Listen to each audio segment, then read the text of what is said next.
السلام عليكم ورحمة الله تعالى وبركاته أجمعين. الزول في الله يا جماعة الخير، يا الأحباب، كيف الأحوال؟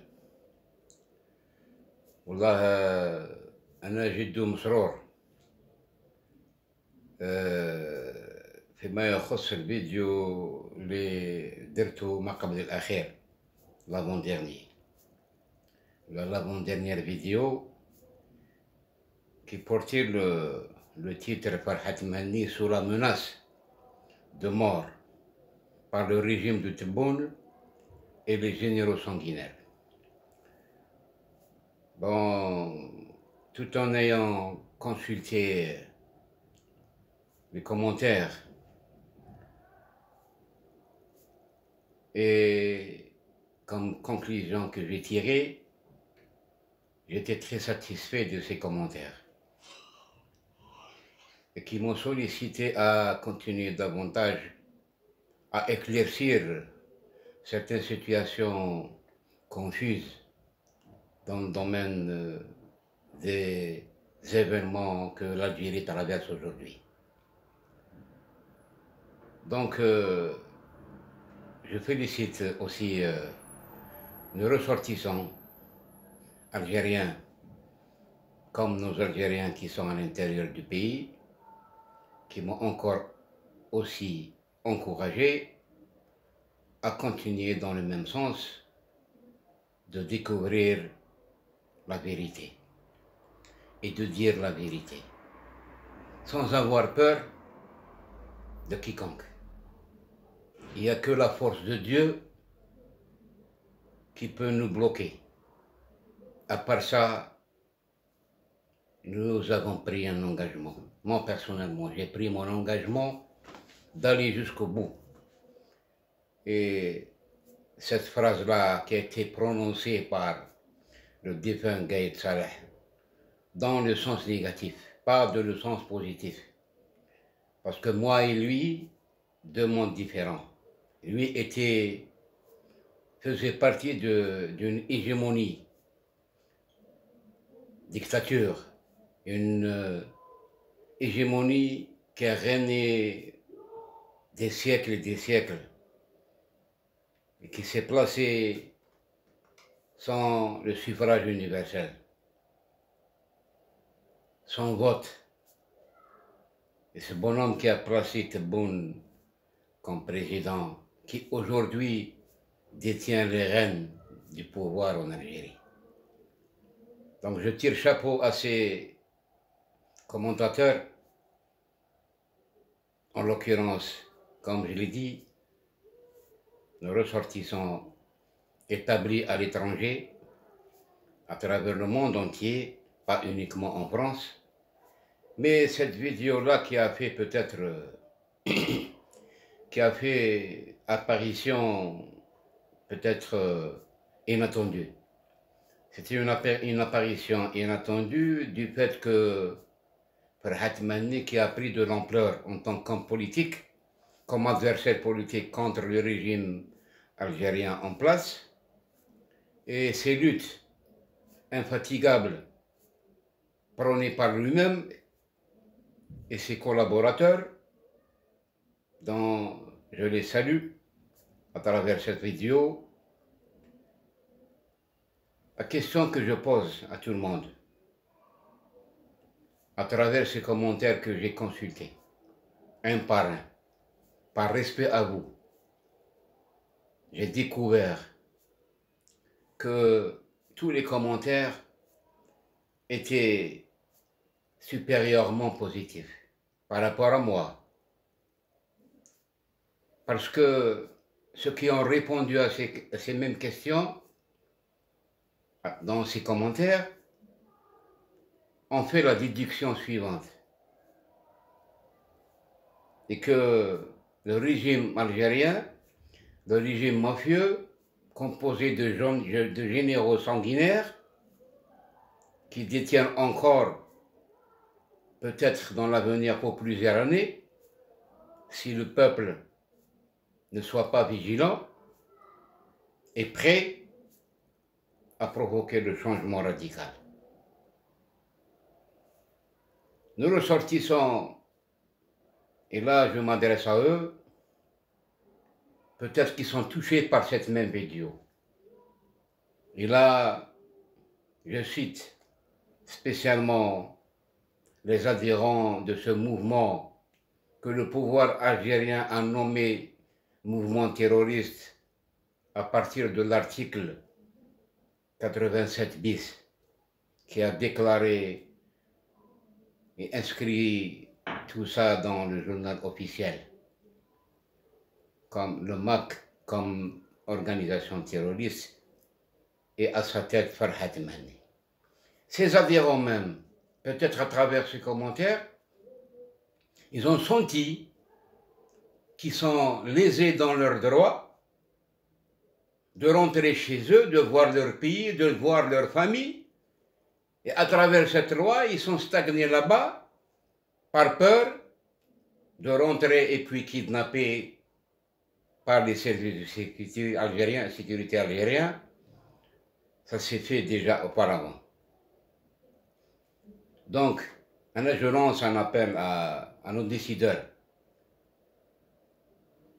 de répondre à ces doléances faites par nos ressortissants qui sont innocents, même s'ils sont adhérents à cette organisation et qu'à travers cet même article, ils sont considérés comme terroristes, sans avoir fait un acte terroriste. Alors je me demande comment, et là je parle des magistrats qui ont peut-être légiféré cette loi, et par définition, la loi est un ensemble de règles juridiques qui nécessitent des justificatifs, parce qu'on ne peut pas légiférer une loi et puis aller l'appliquer sur quelqu'un qui n'a pas commis de délit, qui n'a rien fait, alors qu'il est classé terroriste. Par qui? Par une organisation étatique qui n'est pas officielle et qui n'est pas soumise aussi à cet ensemble de règles juridiques. Il n'y a pas de loi qui aujourd'hui parle du Haut Comité d'État de sécurité. C'est à travers ce comité, ce Conseil d'État, qui a regroupé à sa tête président Tebboune, Chengriha, les états-majors, peut-être le ministère de l'Intérieur, et qui ont décidé, comme ça, autour d'une table, décider du sort de ressortissants algériens et qui sont interdits de rentrer chez eux pour voir leur famille après une longue absence à cause du Covid-19. Et aujourd'hui, ces ressortissants algériens qui détiennent des passeports officiels, pas comme les enfants de généraux ou de ministres, qui détiennent aussi des passeports, pas comme des passeports ordinaires, mais c'est des passeports diplomatiques. Et là, je me demande quelle est la relation entre un enfant d'un général qui a un passeport diplomatique. Et là, on pose une grande question. Alors, ils permettent à leurs enfants de circuler librement, après avoir consommé de grandes sommes ou de grosses sommes de cocaïne au club des Pins, et ne me dites pas que c'est pas vrai. Je ne suis pas là pour découvrir tout ça, mais nous avons des informations et qu'on ne veut pas les divulguer par respect à notre État. Par respect à notre État. Alors là, je dis à M. Tebboune, révisez cette loi bien comme il faut. On ne peut pas accuser des gens et ces mêmes gens ou ces mêmes personnes ou ces mêmes individus n'ont rien fait jusqu'à maintenant. Ils ne sont même pas traduits en justice. C'est la justice qui va définir ou va juger si une personne a commis un acte terroriste. À ma connaissance, et que tous les Algériens ont cette information, qu'aucun de ces gens-là, soit ces gens-là qui sont bloqués à l'extérieur de l'Algérie, qui attendent le retour dans leur propre pays, ou bien ces gens-là qui sont incarcérés aujourd'hui dans les prisons algériennes et qui n'ont commis aucun acte terroriste et qui sont classés terroristes.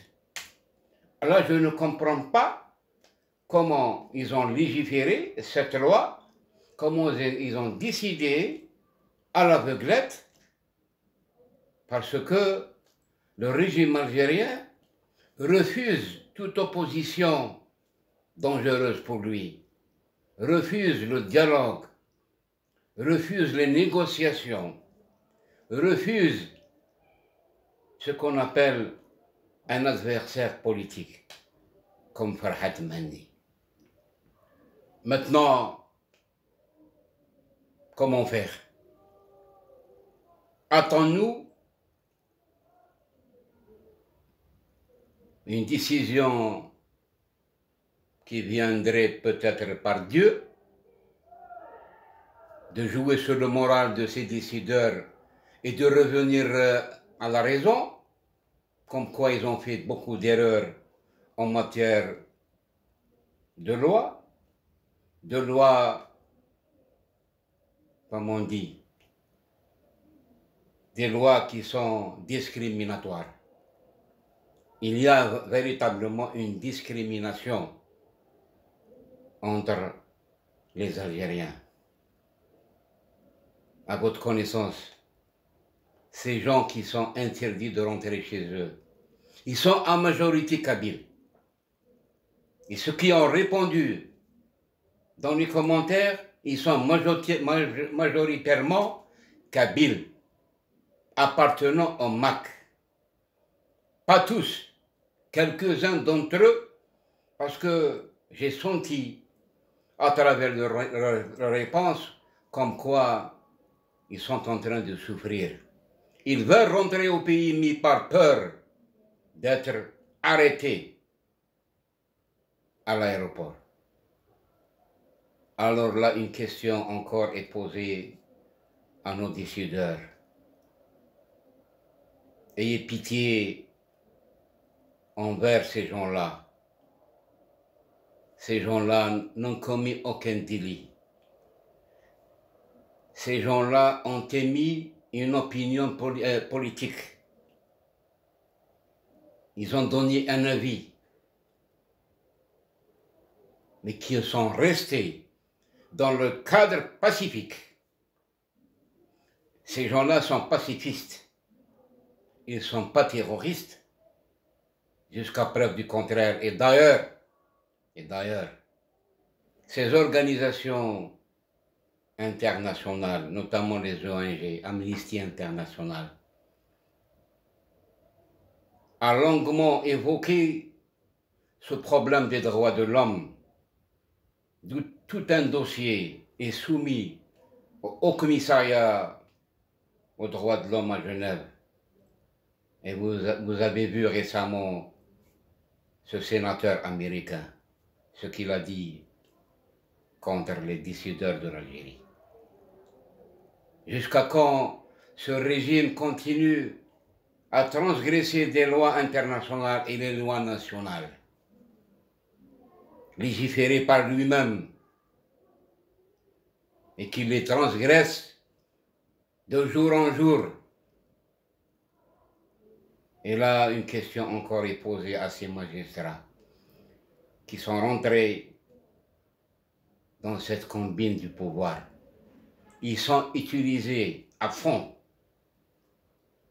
Alors, vous imaginez l'intervention de Gaïd Salah à l'occasion du 1er novembre 2019. 1er novembre 2019. au palais du peuple. Qu'est-ce qu'il a dit? Azarmati, qui était alors ministre de la Justice et garde des Sceaux, il lui a dit il faut aller jusqu'au bout. Qu'est-ce qui s'est passé par la suite? Le 2 novembre, il ne s'est passé rien. Le 3 novembre, comme on dit en arabe, Majlis Qada Wahran. Majlis Qada Wahran, où des groupes d'élite de la gendarmerie nationale ont franchi les portes du siège de la justice, à côté d'un quartier qui s'appelle Sidi Jamal, à Oran. Ça s'est passé le 3 novembre. Vous imaginez comment le siège de la justice, qui représente l'État officiel, qui a donné les ordres pour franchir cet édifice, où des avocats et des magistrats ont été frappés à l'intérieur même de cet édifice. Alors, peut-on parler ici d'une mafia? Nous sommes véritablement devant une mafia qui a un drapeau et qui a tous les moyens de subversion et tous les moyens, pas juridiques, tous les moyens d'harcèlement, tous les moyens d'harcèlement contre toute personne pouvant dire non à ce pouvoir mafieux. Pour ne pas trop tarder, je vous envoie des bisous, comme on dit, à tous nos émigrés. Sachez bien, et je vous demande, peut-être je suis plus âgé que vous, restez unis, agissez ensemble, main dans la main, pour dire à ce pouvoir que votre fin approche et que vous n'irez jamais dans votre politique dévastatrice. Et le scénario de Bouteflika est très proche. Et moi j'imagine le scénario bis pour Tebboune très prochainement, s'il ne revient pas sur ses décisions. Parce que Tebboune, il est coupable d'actes terroristes par le sang et la photo. Il est responsable de ce qui se passe en Algérie, et notamment ces incendies criminels. Et ce n'est pas moi qui a dit ça. C'est le pouvoir lui-même qui a dit que ces incendies qui ont été déclarés juste après l'allocution de Tebboune à travers sa conférence de presse le 9 août 2021, juste après, des incendies ont été déclarés en Kabylie. Moi, je mets un lien direct avec ce qu'il a dit Tebboune, en l'occurrence, peut-être que je n'ai pas dit ça dans l'autre vidéo, la précédente, il a dit, les gens des années 70, on leur a donné une claque, comme on dit dans le jargon dialectal algérien, il faisait allusion à la Kabylie, en donnant l'exemple des années 70. Si ce président était vraiment un président calme, pacifiste, il n'aurait jamais dit ça. Donc, tout ce qu'il dit, Tebboune, ne lui revient pas. Il revient aux généraux sanguinaires. C'est eux qui sont les commanditaires de tout ce qui se passe en Algérie jusqu'à maintenant. Et depuis d'ailleurs, depuis 62. Pour terminer, excusez-moi si j'ai peut-être utilisé le jargon pour mieux faciliter la communication et gagner du temps. Alors, je vous remercie encore une fois et je lance un appel à nos compatriotes là-bas de veiller à ce que l'unité nationale ne soit pas bafouée par des minuscules ou des groupuscules qui essayent de vous diviser là-bas. Moi, j'ai vu ces derniers jours, lors du rassemblement du 25 septembre à la place de la Nation, un barbu, un kabyle, malheureusement, qui a essayé de faire la zizanie entre vous. Heureusement que les forces de l'ordre françaises ont intervenu à temps pour faire disperser ces groupuscules. Peut-être qu'ils sont envoyés par des cercles, tantôt appartenant au pouvoir, tantôt appartenant à ces fanatiques, que tout le monde les connaisse, et que je connais moi personnellement. Je les connais, comment ils travaillent, comment ils intimident les gens, comment ils utilisent la religion à des fins politiques pour semer la zizanie entre frères algériens et frères kabyles, kabylo-kabyles. Ce qui se passe aujourd'hui en Kabylie. Ils sont en train aussi de rentrer dans les déchalates pour essayer de diviser les Kabyles. La discussion est très longue. Je m'excuse de m'interrompre jusque-là et jusqu'ici, et je vous dis au revoir à la prochaine vidéo. Wassalamu alaikum wa rahmatullahi ta'ala wa barakatuh.